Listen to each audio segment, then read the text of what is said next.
Colin. Well, good evening, everybody. Nice to see 60 people. That's a great turnout, one of the highest we've ever had. Some of you will know Tom from around the in-person Birders Nights, and he has given us presentations before. But Tom is a very long-time Nature Vancouver member who was actually given the Nature Vancouver Garibaldi Award for Outstanding Service a few years ago. Tom is a wildlife biologist and registered professional biologist. And about 10 years ago, he started his own successful birding tour company called Satipo Tours, S-A-T-I-P-O. He has led over 100 birdwatching field trips, both locally and abroad, for many natural history groups. That includes planning and leading numerous out-of-country birding trips, actually to 10 different countries on the South American and African continents. And on the African continent, that includes Namibia, Botswana, South Africa, as well as Ethiopia, which is the country he's about to share with us tonight. So, Tom, I will hand it over to you, and thank you very much. Greetings, everybody. I'm going to get this started here. Share screen.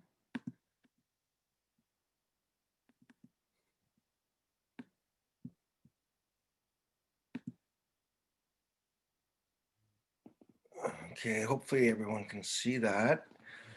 Are you still on, Colin? Just a sec. Colin? Yes, I am. Okay, Oh, I'm on mute. Yep. Can you hear and see well? I can see it very well. I can hear you well, and I can see the first picture of the monkey. Okay, very good. Then we'll start. As Colin said, I'm leading tours for a few years now. In the last couple of years, it's been to Ethiopia. Ethiopia is situated in the Horn of Africa. That's right here. That includes Eritrea, Djibouti, and Somalia here. It's extremely rich in birds. It's about 1,000 species have been recorded, and it has about 55 endemic and near endemic species. In addition to that, because of its location here by Saudi Arabia, it gets thousands of migrants that pour through the Rift Valley and into Kenya and Uganda.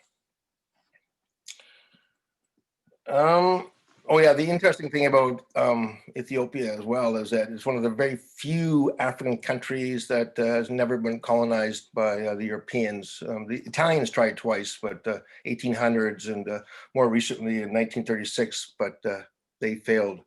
The topography of Ethiopia is mainly all highlands, and with the Rift Valley going through the middle of the country. And the border countries are all very desert countries, so that would be Somalia and the northern Kenya, and those are relatively unstable, making Ethiopia one of the best places to visit, to bird the Horn of Africa. Hey, Tom, I think you might have shared the wrong window. We are still only seeing your monkey or baboon slide there. Oh. That's better. Yay. Thank you. Oh, okay, very good. Thank you. So there's a topography of Ethiopia. It's all highland country. Addis Ababa is located around here. I don't know if you can see my marker, but here's the Rift Valley going through the center of Ethiopia. It is the easiest, safest place to bird the Horn of Africa. Oops. Why is this not going? Oh, okay. Having said that, there's a lot of instability in the country, and all the national parks, you'll have a guard to go with you. And when you go in a lot of the remote areas, you'll have to, well, with your guide, you'll speak to the local tribal leaders. And here's a couple of them on the right-hand side. The local guide is in the middle, that's Elias. And you can see that he's carrying a gun. Most of the time when you're looking for rare birds, like in this case, it was Urcos francolin, the local leaders are paid money that can distribute it to the people. Even though it's a land of instability. The people are very, very friendly, and invariably when you're birding, you will attract a lot of curious kids. That's everywhere in Ethiopia, and not just kids, but other people as well. They're really curious with the white people. Addis Ababa is the capital. It has about 5 million people. This is where you land. It's a fairly modern city, but outside of Addis are the larger cities. It's what I call big boy birding. And as there's just very few pleasantries, you may not get internet, electricity often fails, door may not lock, you may not have a toilet seat, there may be wiring hanging out your bathroom. But if you can stand all that, it's an amazing place. We're basically going to go the route that we did this spring, actually, in March. It was just as COVID was on scene. And here's Addis Ababa here. We're going to follow the tour, which is sort of like from Bishoftu, we go to Awash National Park, down the Rift Valley, visiting these lakes, to Bale Mountain National Park, down to the Negele-Luban Plain, over to dry acacia country, and then back up to Addis. Very close to Addis and a nice place to rest is Bishoftu. It offers excellent birding. There's 5 crater lakes in this area right here, offering different birding. We always stay at the Viewpoint Lodge, which has really well vegetated shoreline, and it's a real good introduction to Ethiopian birds. First endemic you'll see in Ethiopia is a very common bird, highland finch, called the brown rump seed eater. This is in the gardens of Viewpoint Lodge. Another common bird is a bronze manakin, another garden bird, is a seed eater. Not to be confused with the manakins of South America, which are a totally different family, and it's spelled quite different, M-A-N-A-K-N. This is a blue-breasted bee eater. It's an endemic aerial forager to northeastern Africa. Common bird in a lot of mid-elevation of Ethiopia. The gardens of Flamingo Lodge, or I should say not Flamingo, but Viewpoint Lodge, have a lot of fig trees, and these attract barbets. This is a black-billed barbet, and barbets are related to woodpeckers, so they have 2 toes forward, 2 back, very stout bills, and they cavity nesters. There's another black-billed barbet. These woodland barbets, like this black-billed barbet, they bore holes in trees to raise their young. There's another fig eater. This is a Bruce's green pigeon. Green pigeons have their highest diversity in Asia. There's a couple of species in Africa. This is the common northern one, and they're great dispersers of fig seeds. This is a blue-naped mouse bird, and mouse bird is an endemic family to Africa with about 6 species. They all have these long crests and shaggy tails. And they're one of the few birds in the world, besides the plant cutters of South America, that most of their diet is vegetation, and they're the scourge of gardeners. If you take a look, you can see that all the leaves are destroyed by the bird. It's eating them. They have very low calories in leaves, so they spend a lot of time huddling together, thermoregulating, and some people say it helps the digestion of their leaves. So that was a Viewpoint Lodge, and very close, just a couple of kilometers down the road, is a different lake called Lake Ora right here, which has vegetated slopes. And there's a little recreation there that people fish, and here's a bird called a hammerkop. Hammerkop is a family, is a single species to Africa, related to storks. They spend a lot of time just on the margins of lakes and marshes, mostly eating amphibians. This one's taking a little perch that a fisherman caught. Another nearby lake, it's really good, is Chedalekla Lake. And I just wanted to show you this because outside the city, the major transportation throughout Ethiopia are domestic animals, either horses, uses horse-drawn horse-drawn cart, or this one right here. A lot of the people here consider the animals sort of like a gift of God, more or less like an implement more than anything. So they're not always treated the best way. Chedalekla Lake is a big, low, marshy area and with a lot of pasture and attracts a lot of migrants. This one is a male pallid harrier from the steppes of Asia.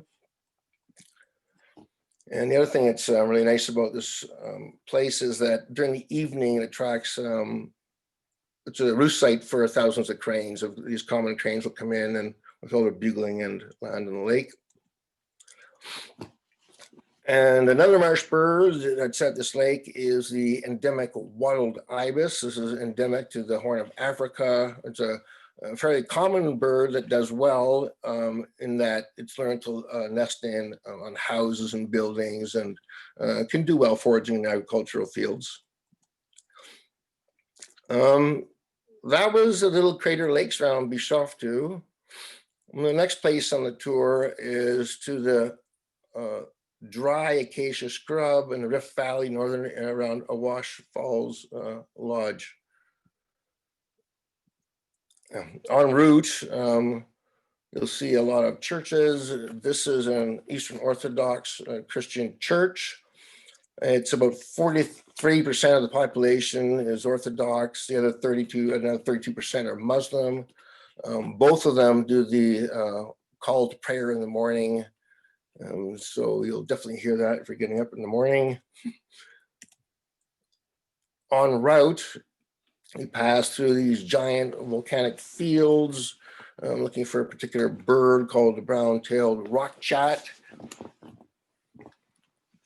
This is not a rock chat, but these are sacred baboons, and they're a baboon of northeastern Africa that inhabits rocky areas. Here is just two males on the roadside looking for passerbys. Also the lake, it's really good for northern Carmen bee eaters. These bee eaters are a large bee eater, and these larger bee eaters, when the conditions are right, nest in big colonies. This is a relative of the northern Carmen bee eater. This is the southern Carmen bee eater. This was taken in Namibia near a breeding site, and you can see all the birds gathering together on the banks of the river. So we finally arrived. This is the kitchen area and viewpoint of Wash Falls National Park. It's the flagship park, the oldest park and of Ethiopia, and it's one that attracts the most tourists. It overlooks the falls along the Awash River, which has a lot of really good riparian forest. At the bottom of the falls, and this is taken just from the veranda, there's big Nile crocodiles waiting for food to come over. And this is again a view from while having a glass of wine or beer, the view of the river and all the beautiful riparian forest along the banks. This is a wonderful spot to cool off and look for some birds. In the riparian forest, we have the pearl spotted owlet. This is a Glacidium, so this is a pygmy owl, the same as ours, and like ours, they often mobbed by birds, and if you imitate their calls, it'll attract the birds of the acacia thorn forest. The guards at the entrance, most of the parks have guards. The guards at the entrance put out some water. We were in the dry season, and birds are very thirsty. It only took minutes, and birds like these superb starlings came in. Starlings, Africa is the country for starlings. It has the highest diversity. There's 50-some species. And minutes later, we have a couple of cutthroat finches, cutthroat because of the red slash on the throat. We have superb starling drinking, and a molting paradise wida, is that buffy bird on the left here, with a few female cordon bleus waiting. This is the acacia thorn bush. There's a loop that goes around Awash National Park, and despite its dry, thorny,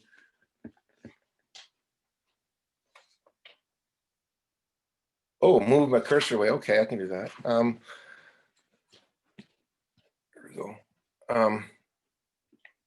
This is the loop trail at Awash National Park. It's an extremely dry acacia thorn scrub, but it's extremely rich in birds. This is one of the birds you can find. It's a spur fowl. The spur fowl is a gallinaceous bird with huge spurs on the back, usually encountered in pairs or in family groups. And another bird is the bustard. This is one of the smaller bustards. Bustards are terrestrial birds in shrubby or savanna-like habitat that go out in pairs. Some of the males can have a real elaborate display. This one has a big crest that it raises like a crowned crane. Here's a male white-bellied bustard. All the bustards have really a really nice pattern of vermiculation on the back. And despite their large size, they readily fly. And a bird like this, they'll clock at like 65 kilometers per hour. It's a very common bird, a very social bird in small colonies throughout Africa. This is a pair of white-browed sparrow weavers. If you've ever been to Africa, you'll probably seen this bird. And Africa is also the place for sunbirds. There's dozens and dozens in the highlands and the lowlands. This is a dry country bird. This is a Nile Valley sunbird, and it's you can't see it, but there's a female above, and it's doing a display. One of the features of the park is a population of Beza oryx. Some people consider it as the same species as the gemsbok of southern Africa. One of the threats is livestock, and if you look at on the horizon of the picture, that's all cattle, and that's a real threat to the grazing natural herbivores of Ethiopia. This pretty animal is a Salt's dik-dik. They're tiny animals. All the dik-diks are mostly in northern Africa, and all of them have a sagittal crest, so that would be the crest on the forehead. And very dainty animals. The males do a lot of scenting by urination, by the glands in front of the eyes, but the males are actually subordinate to the females, and so it's actually marking the female's territory rather than itself. It just kind of follows the female around. And another one, bird of the bushland, is the chestnut-backed sparrowlark. This is a small flock. They can number in the hundreds, and flocks are very nomadic species found in the savannas of Africa. All of them have black below and chestnut above. This is a break in the Beelan Plains. It gets hot, so we seek shade, and this food is shared. And as you can see how we're traveling, we tend to we tend to go by 4x4s. Here's a look at the Beelan Plains, which is the north end of Awash National Park. It has excellent representative savanna habitat in Ethiopia, and it's so key for a lot of species. One of the savanna species of northern Africa is a black-headed lapwing. There's a nice male. And it's good for coursers. Coursers are nocturnal birds that inhabit plains and semi-arid areas. You can see by the eye, the size of it. It's a very big eye. It's a nocturnal bird. and really cryptic plumage because they nest on the ground. We just scared up a pair from underneath a shrub. And the Belizean Plains is probably the best place on the planet to observe this bird. This is an Arabian bustard, which is very similar to the Kori bustard. It's hunted low numbers, but the Belizean Plains in Ethiopia, if you're a lister, offers the best chance of you seeing this species. It's very similar to the, like I say, the Kori bustard and to some degree the great bustard of Europe. Another bird of the open plains are sand grouse. Sand grouses are related to pigeons. They have a requirement or a need for water every day. So the various species flock in big numbers early in the morning and the evening to water holes to get their water. And here we have a male in the front, and the male has specialized belly feathers that it can carry to the nest for the young, because the young need water as well. So even if it's 20, 30 kilometers away, the male can gather water, its belly feathers, and take it to the nest for the young. This is a picture of camels in the Afar region in Awash.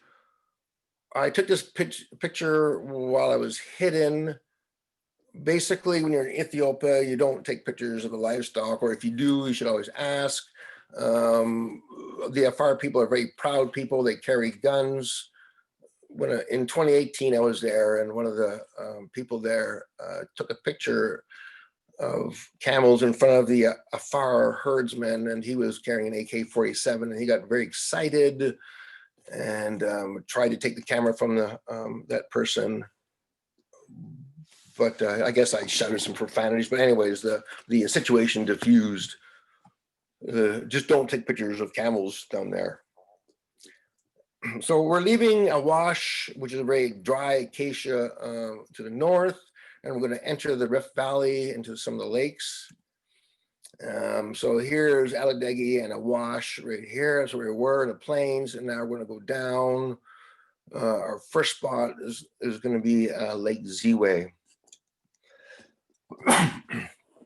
Lake Ziwe is just a beautiful, beautiful lake, that Rift Lake, that has shallow shores and thousands of birds. A lot of palearctic migrants come here.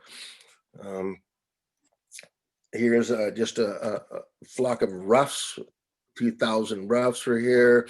There's Egyptian geese, a hammercop on the boat back here. A closer look at another big, same flock of ruffs.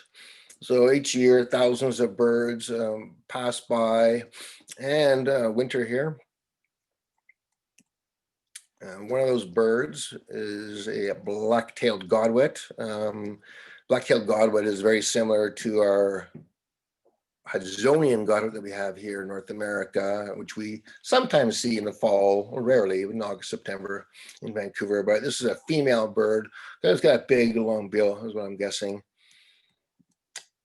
And that was a palearctic species. This is an African species, a majestic saddle-billed stork. The stork is given its name by the black saddle around its bill. And like flamingos, you know, they have pink knees. This is a very good spot for that bird. And a very sought after bird is the black crowned crane. And crowned cranes are only found in Africa. There's two species. They're named from the crown on their heads. They're a spectacular bird. There's like other cranes, they're monogamous, mate for life, and like this bird is doing, just foraging for grains and invertebrates, insects. It also has, Lake Ziwe also has good numbers of waterfowl. This is a very widespread old world, South America and Africa species called a white-faced whistling duck. Whistling ducks are named by their calls. They're also used to be called tree ducks as well, because they're habit of perching in trees, at least some of them. And here we have a Claus cuckoo. the shore of Lake Awassa also has a lot of wooded areas with big figs, which attract the migrants. This is an inter-African migrant clause cuckoo. All the small cuckoos, all the old world cuckoos are brood parasites. This one is a small bird, and it's it lays eggs in weaver nests, finches, that sort of thing. All the cuckoos, the small cuckoos, are also real avid eaters of caterpillars like this thing. Can't go to Africa without talking about weavers. There's the continent for weavers. They all make distinctive nests. This is a globular nest of, well, I'm just going to say mast weaver. I don't know if it's a vitelline mast weaver, but a mast weaver. And it's very good for all the rift lakes, especially in Ethiopia, are just full of these birds. Very important for society, to the garbage man. This is a marabou stork. Hold on for a second. Here's a bit of a video at Lake Ziwe.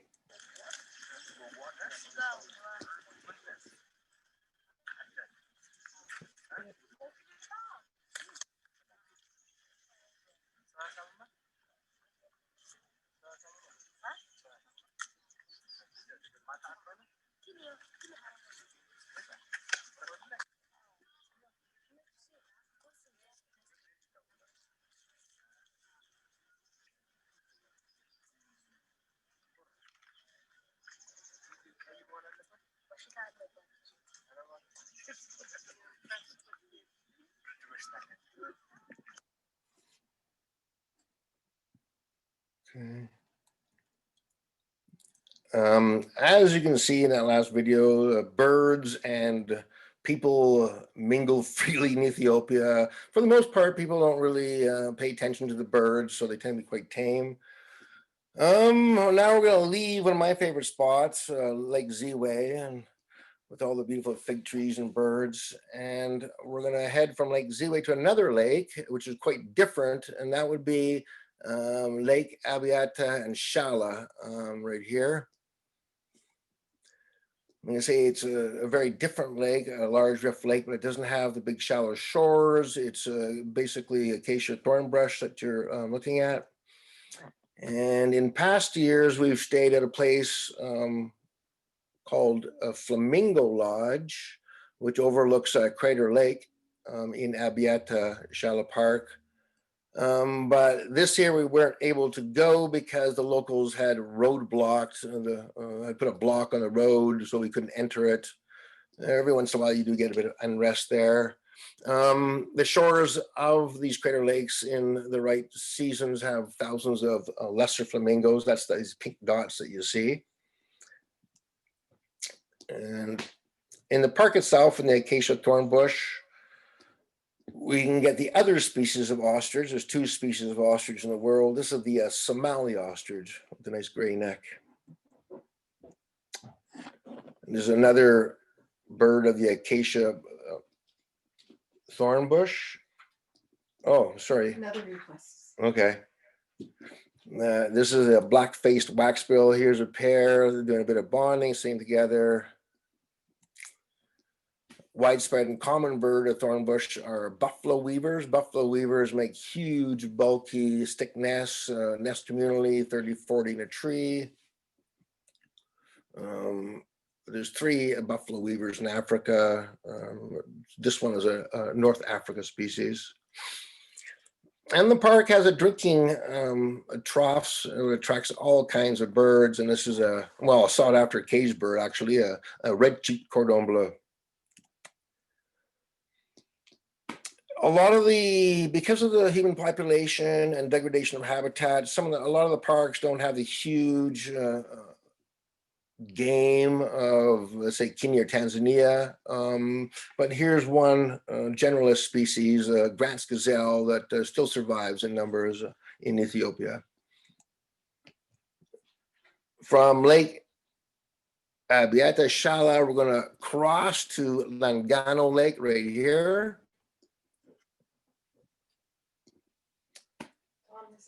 people are disturbed by the cursor. Oh, okay. Well, I don't know what to do with that here. There's an obsidian ground hornbill. Ground hornbills are endemic to Africa. There's 2 species. They walk about in family groups looking for invertebrates and vegetable matter to eat.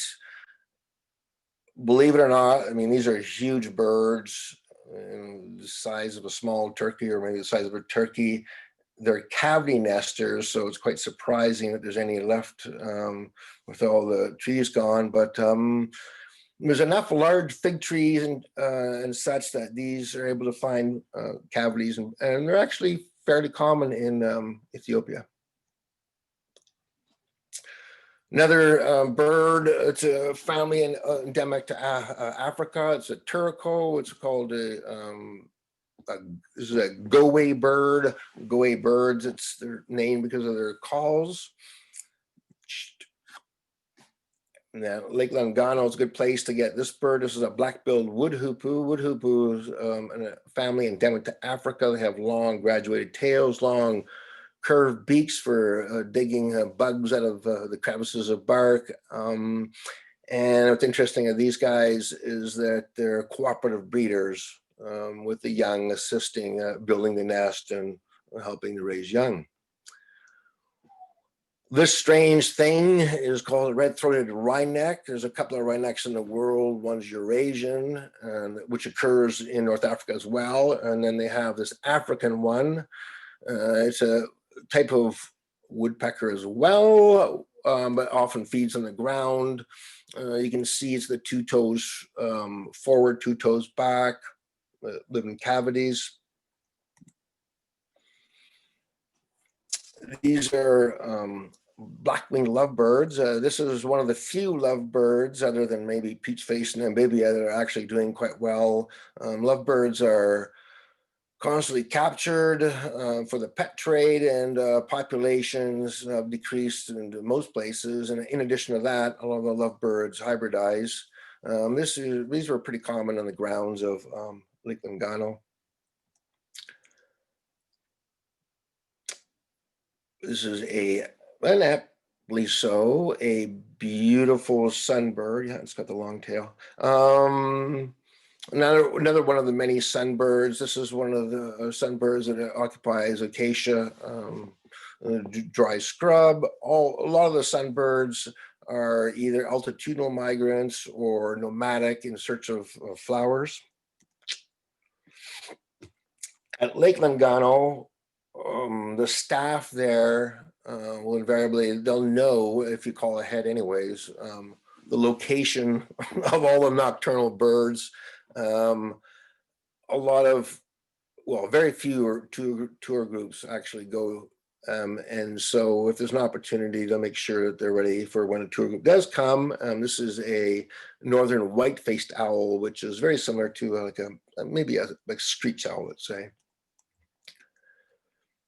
And the commonest nightjar, which is a nightjar, is a goat sucker in Ethiopia, is the slender-billed.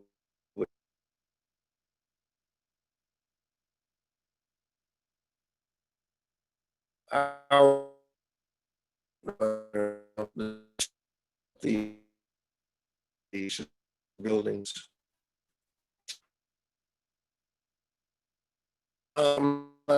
Nature, we're going to head east to the national park. So we're going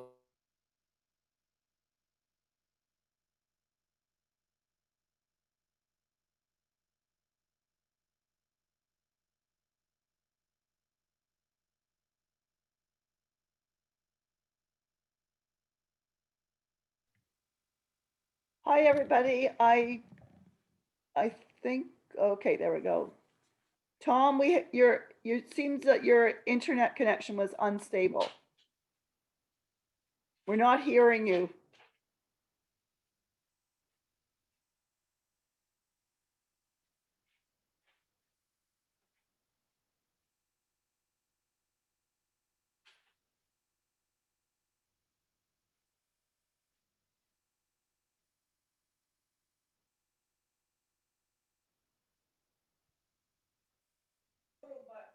Can you hear me? Now we can hear you. Yes. Okay. Should I continue now? Yeah, maybe we kind of missed the last maybe the last few sentences you said, Tom, because I think the internet was unstable there for a few minutes. Oh, well, probably not too much, other than we're going to leave the Rift Valley. We're going to go from East Langano Nature Reserve, and we're going to head up into the mountains of Bale Mountains National Park. Oh, how come this won't go?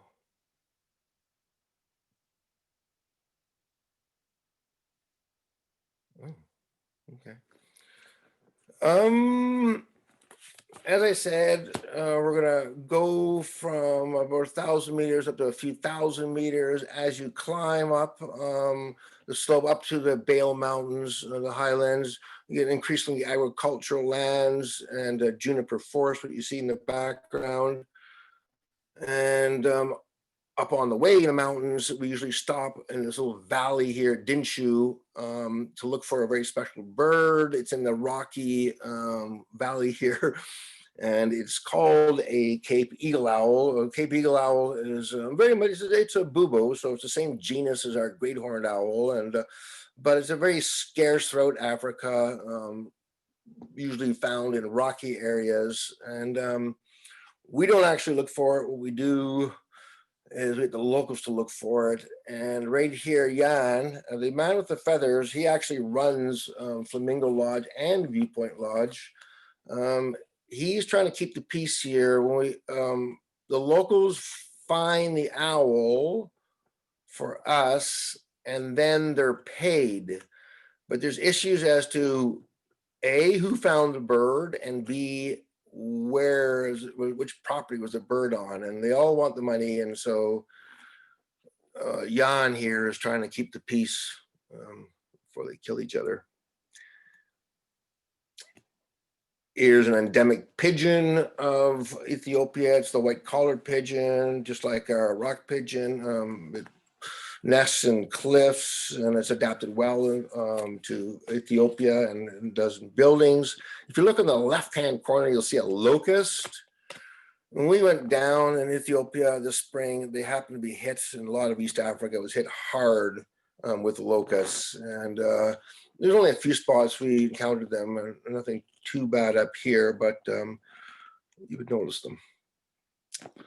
This strange bird is a raven. It's a thick-billed raven. It's another highland endemic to Ethiopia. It does well around cities, just like our crows, and preys on this garbage and whatever they can.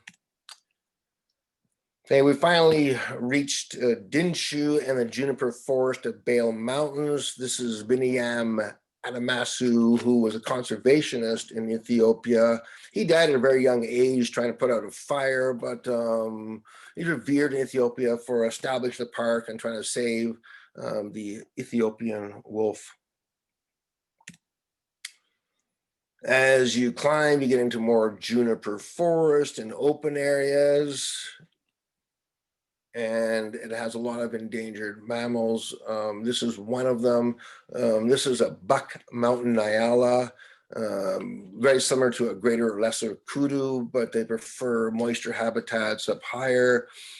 Bale Mountains is the stronghold of this animal, and they say there's less than 2,000 left, and it's currently critically endangered. Without this park, this animal would be extinct. There's another unique animal to Bale Mountains. This is a bushbuck, but it's the Menelix bushbuck, which is a dark form of this animal that occurs throughout Africa. Bushbuck do quite well. They're in all kinds of, they're generalists in all kinds of different countries, so they're not that scarce. This is the common highland rodent of grasslands. And it's an Ethiopian grass rat.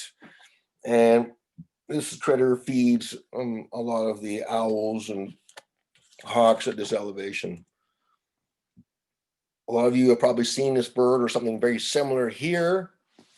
This is the Abyssinian or the Ethiopian long-eared owl or Abyssinian owl. The only place is in Ethiopia and sitting in a juniper. But locals, again, when we get to the park headquarters, they'll take you to the birds. They know where all the birds are roosting. And okay, that was at about maybe 3,000 meters, Dinshu Forest and that. And now we're finally up on the Saneti Plateau. The Saneti Plateau is at about 4,000 meters, and it's sort of the centerpiece of this park. And it supports most of the, or a lot of the park's endemic animals. As you get into the park, you get into rocky areas, and you'll see this, you might see this little critter. This is a klipspringer. It's a very diminutive small antelope throughout Africa that inhabits rocky areas, like a mountain goat. It has these little rubbery type hooves that it springs about in the rocks to escape predators. Two things it needs basically is short vegetation to feed on and rocks for cover, because it's a prey species for large eagles, everything, jackals. There's another endemic to Ethiopia. Unlike a lot of our rails, this is a richest rail. Richest rail are really confiding birds found in the marshes and the ponds up on the plateau. And we saw many of them sort of running around, very vocal birds, like a lot of rails are. And the moorland chat, which is endemic to the highlands of Kenya in Ethiopia. This is a ground-dwelling small thrush that basically just a terrestrial bird, maybe the same sort of niche as wheat ears or that sort of thing. Or this is a blue-winged goose. This is a specialty of the highlands of Ethiopia and endemic. It's widespread in the ponds up there. The population has been pretty stable, but like in a lot of Africa, there's been a lot of sort of Chinese money going in, building roads and pipelines. And as a result of that, now some of the locals are hunting this bird. So yeah, it's changing, and these things may become threatened due to increase in hunting. Another endemic of the plateau is the spot-breasted plover. You can't really see it, but it's named by the spots just underneath the throat. It's like it's called the dotterel of the highlands of Ethiopia, found around the ponds and the flat areas. This is another one of Africa's cranes. This is the very scarce wattled crane. Wattled cranes are, well, like almost all cranes, monogamous, in pairs, elaborate courtship and dances. This crane is very scarce in most places in Africa. And this is the star mammal of the Bale Mountains. This is the Ethiopian wolf. It's the rarest canid or rarest dog on the planet. The population is about, they say about 200, 250 in the Bale Mountains. As a result of encroachments into their areas by shepherds, these animals have picked up diseases from dogs, and in the last 2 or 3 years, they lost a significant portion of the population up in the Bale Mountains. And well, actually, unfortunately, I don't like to say this, but we actually did see it this spring, which is quite remarkable, because there used to be almost a given going there. They live in small packs on the plateau, family groups. They tend to go out to forage alone. They forage on small mammals. They do this by sneaking up and then crouching and then racing up and grabbing them with their long muzzle. And the diet is made up of principally by this animal. This is a giant root rat, or one of 3 species in North Africa. They're only found in North Africa. These things are almost like giant gophers, and they break up the soil The roots with their teeth, they have forward pointing incisors and just forwards on the roots and the grasses around the burrows. You'll notice here that the eyes are right on top of the head. This allows for like a periscope type vision. They can put their head out and look around, look for predators. They don't want to venture too far out because of the wolf. We went on the south side of Bale Mountains. It gets quite lush. We stopped for coffee. This is just a quick shot of some local villagers. They eat a lot of, actually they eat really well there. A lot of the villagers eat a lot of chard, that sort of thing, Swiss. This plant grew everywhere. I think it was a mainstay for many people. And this is just a simple village scene on the backside of Bale Mountain, typical Ethiopian. One cannot go to Ethiopia without talking about coffee. It is simply exquisite. It's the birthplace of coffee in the 17th century, I believe. There's a lot of tradition involved. The women serve it. You'll see that there's usually incense bowls in front. And so there's a bit of a slight ceremony.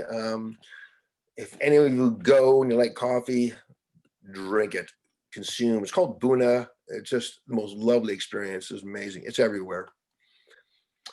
So from the Bale Mountain National Park, we're going to go south to Nageli, which is a giant plains area. Here we are in Nageli in the Lebanon Plains area. It's a Boran village. They're pastoralists, so they have a lot of livestock.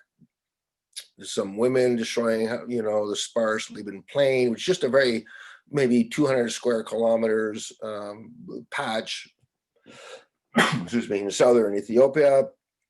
And why do we go there? To look for this critter. This is the Sidamo, or the Lebanon lark, and they say there's maybe less than 250 left on the planet. Excuse me. And it may be the first recent extinction in Africa if things continue. The problem with this bird, it's got an extremely small range, and livestock like these cattle, they'll do overgrazing and destroy some of their habitat. So that was Nageli, and now we're going to go across to Yabelo. This spring, we wanted to go the southern route because it's a better route for birds, but again, there was a big roadblock and several roadblocks, a bit of civil unrest, so we had to take the long way around, which took us a couple hundred extra kilometers, but we did get to Yabelo. And en route, we saw this guy. This is a Prince Rispoli's turco, only place on the planet. There's a small area in Ethiopia. It's an endemic family. The person, Prince Rispoli, that found this bird was trampled to death by an elephant, and they kept his collector's bag and found this in it, and so it was named after him. And so finally we arrive in Nageli. This is dry, arid country full of termite hills.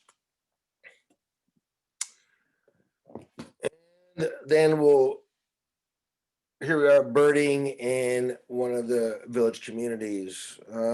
These communities have their little thorn fences. They have a lot of cattle, and as a result, they have their own community of birds that associate with people. And one of them is the gray-capped social weaver. Social weaver because hundreds will nest in a single tree. It's a small, it's related to the social weaver of South Africa with those giant single nests. The key bird that everyone wants to see, and enigmatic, very strange, Streseman's bush crow, which is a jay or the crow, they think. And it just has a very, very small range, a couple hundred kilometers in Ethiopia. And here it is on a big bushy nest. And luckily, they're not that rare. they're thought to be closely related to the ground jay of steppe of Asia, and in this picture I can see why. Another bird typical of the thorn forest down there are barbets. This is a Darnose barbet, and it's male. These guys, they nest in termite hills. And here's a pair of them. There's one on the low, one up high, and the tail cocked up. These birds are duetting, and so it's a form of bonding where they both call together. Just a big termite hill, and this thing would be used by all kinds of critters for nesting, rollers, beaters sometimes. There's a shrike. It's called Pringle's puffback. It's a very special bird with a limited range in southern Ethiopia and northern Kenya. And it's called a puffback because the males display the females, and they puff up this big, huge white patch on their back. There's another shrike. This is the rosy patched bush shrike. This is a common but very pretty bird. Here calling around in the thorn bush. And one does not spend much time without seeing down there without seeing one of these guys. This is a blue header, a gamma lizard. And here's one on a termite mound, and this is a big male. This is another shrike. Africa is very rich in shrike. This is called the northern white-crowned shrike, and we were looking for birds in the acacia thorn scrub. We found the nest of one of these guys with a very tightly woven nest at that, with two almost grown young, barely fit in the nest. Finally, the south is very good for this animal. This is the head of an antelope called a gerenuk. Gerenuks are also called antelope giraffes, and they're able to reach areas the other antelope can't reach because they go on their bipedal. They can go on their hind legs, stand up, and with a very long neck, reach and catch, get their fine leaves. And the other thing about gerenuks is they have, and this is a nice male, they have an unusually, for their size, a small mouth, and that enables them to pluck the small acacia leaves between the thorns. And if you've been down in Africa and seen the acacia, you'll know that they're just full of thorns.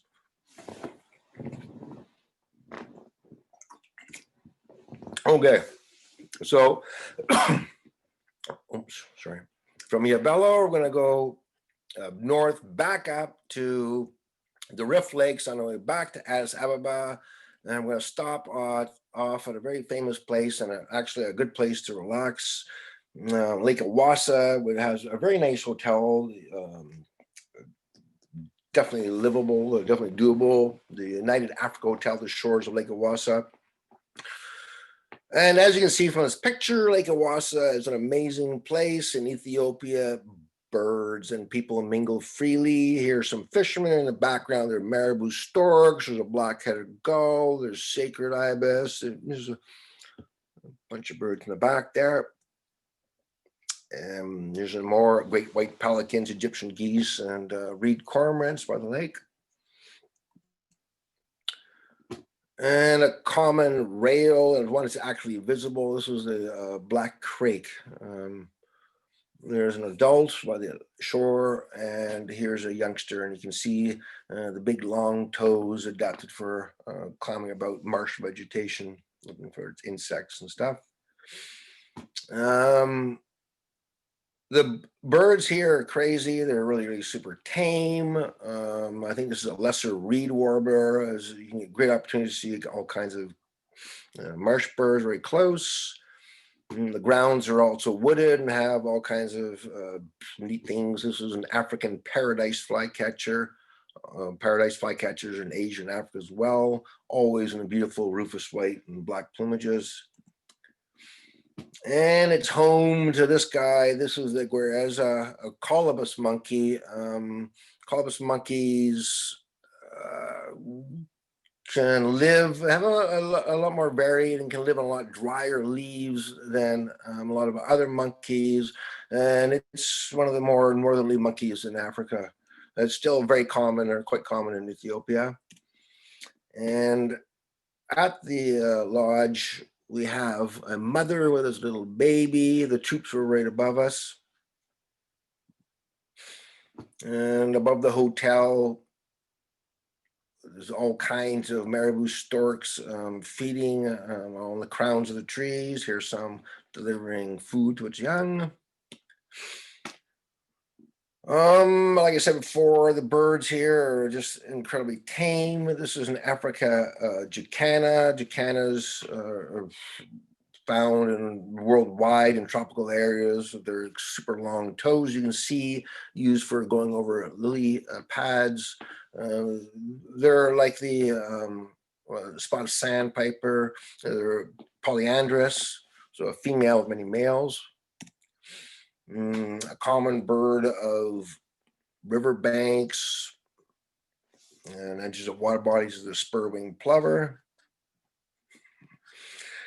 And this lovely bird is a black egret or a black heron, widespread in Africa, and it shows a few similar feeding habits as to ours.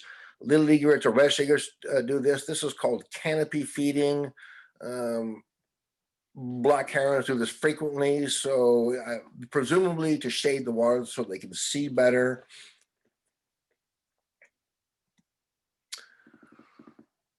Earlier, we saw a claws cuckoo. I don't, if you can remember, that was that small green cuckoo with a caterpillar.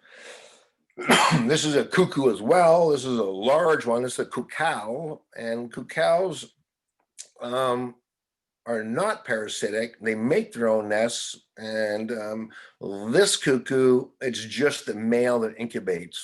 It's an odd thing about these cuckows.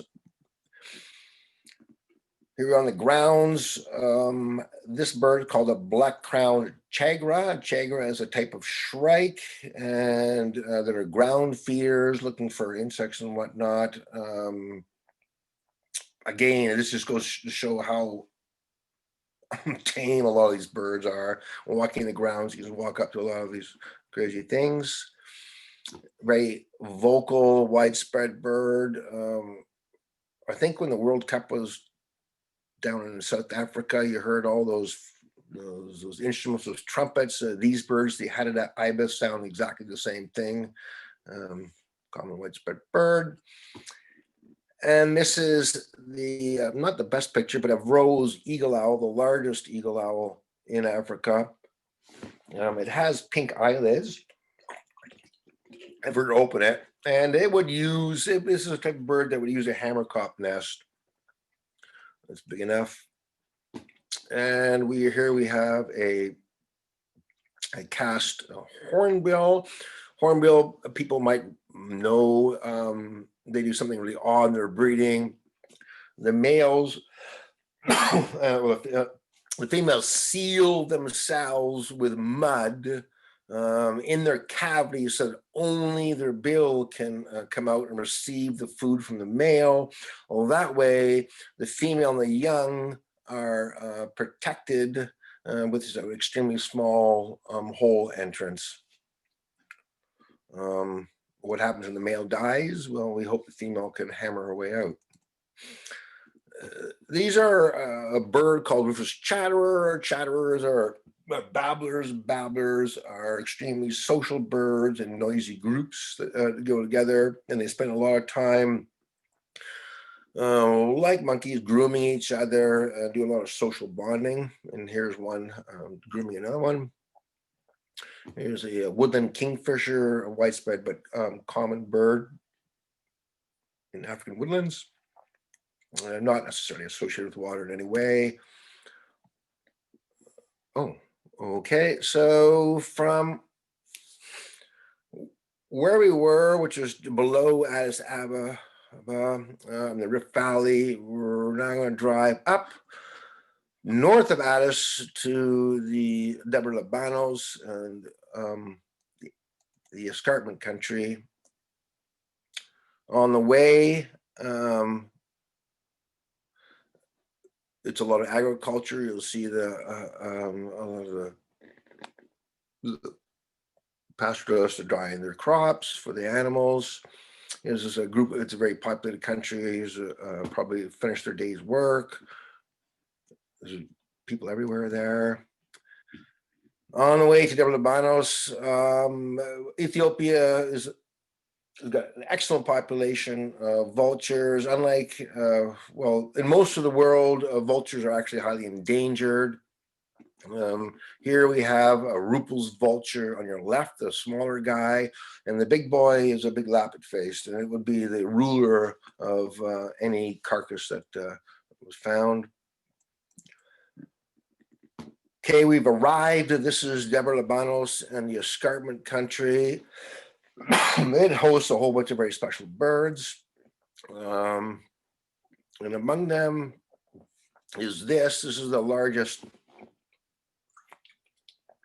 vulture in the world. This is the lammergeier, or the bearded vulture. And we had our guy go down there and tie some bones on the rock and to attract them. And he did come down. And the unique thing about these birds is they feed almost exclusively on the bones of animals that get the extremely protein-rich marrow.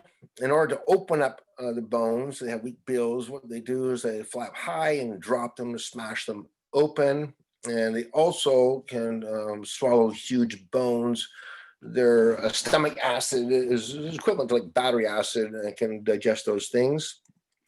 Here's one in overflight. It's to see, they're just massive birds. They are really nice and beautiful fire with a long wedge tail. This is the star animal of Debre Libanos. This is a gelada monkey or baboon.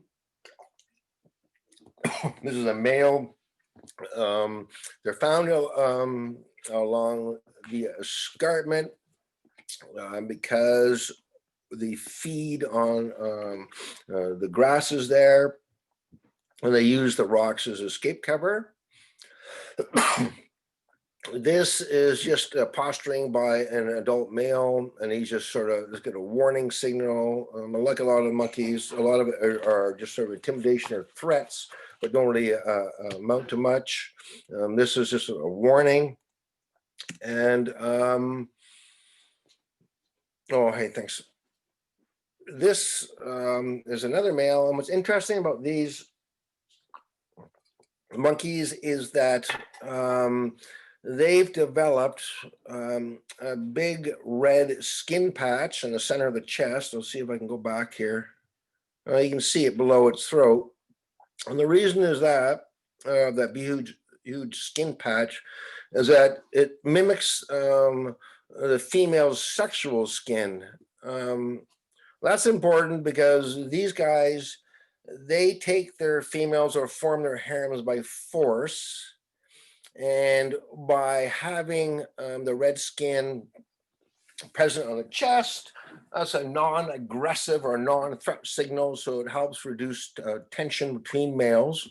Most baboons have that. They're usually centered on the rump, hence the huge rumpy, fleshy pads on baboons. These guys have it on their chest. And the reason why is that they spend most of their time on haunches, like this guy is, picking their grasses. They just eat grass all day. We're almost finished here. This is the Portuguese bridge at the same place, 16th century.